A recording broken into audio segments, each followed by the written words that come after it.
Hey folks, as I mentioned in the last video, I'm taking a little slightly different approach as to what topics I cover in these videos. To reiterate, I've come up with 15 important topics for DevOps and SRE interviews. You don't have to be expert in all of them. That's not the reality of it. But you do have to know a little bit about all of these topics that increases your chance of passing the interviews. So in the last time I did video number 98, that was on the topic of performance. The coding interviews, here I have a whole set of videos already made up, so I'm going to publish some of those in the near future, so I'm not going to make a separate video for those. I've already covered scripting in number 95, network in 96, Linux in 97. So today we're going to cover security. Before I go though, please subscribe to my channel. That motivates me to do more videos for you every day. When I see that people are actually using my videos and subscribing to my channel. So question today on the topic of security, question number 99. How would you implement and manage secrets in a large-scale cloud environment to ensure the security is adhered to and it is compliant? Compliant means somebody else audits your stuff and you will pass the compliance like SOC 2 and ISO 27001 and so on and so forth, and HIPAA and those things, right?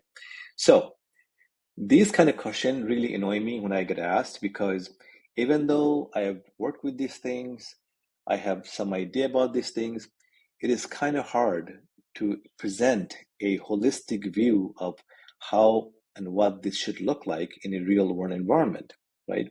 Because now we have to think and go, oh my God, I know that there's the secret management tool in AWS and GCP, and what else am I forgetting to mention in the interview, right? So these are open-ended questions that really can get you if you're not prepared. Two SREs can be equally knowledgeable, and one could fail this question, one could pass this question just based on what they have thought about recently. Because it's like coming up with, it's like when you're singing, you have to know the song, otherwise you're going to fail, right? So what are the main topics to answer in this question? So of course you're going to use one of the tools in the cloud, either AWS Secret Manager or a Google Secret Manager or HashiCorp Vault. Now Vault is getting less and less used these days because the learning curve is really bad for that, and using these tools are actually much easier to use. So unless you're already married to Vault because somebody used it in your company, you'd be better off going with the cloud versions. Now, the other 4 or 5 things that you're going to talk about as an answer to this question, it's really something you have to think about ahead of time. Otherwise, you're going to miss them, right? So where are you going to store there? You're going to store your API keys. You're going to store your passwords. You're going to store your SSL certificates, right?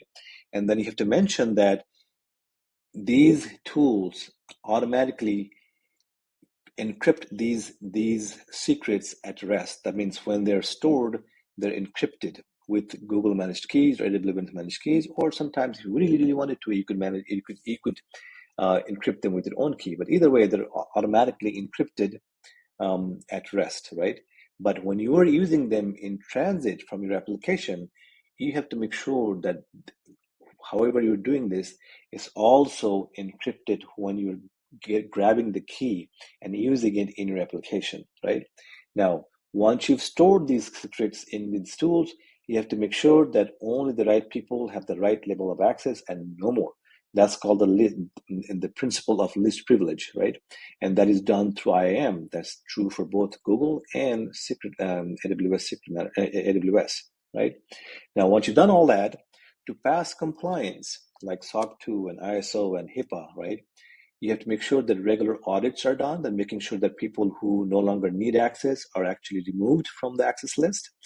Also, these keys are rotated, meaning new keys are generated and old keys are no longer used after a certain amount of time, generally somewhere between 3 and 6 months. That's not always the case in different companies, but you have to do that if you're to pass SOC 2 and such compliance audits from different agencies. Hope you found this video useful, and I will see you in the next one, number 100. And in that video, we will talk about database and MySQL. See you in the next one.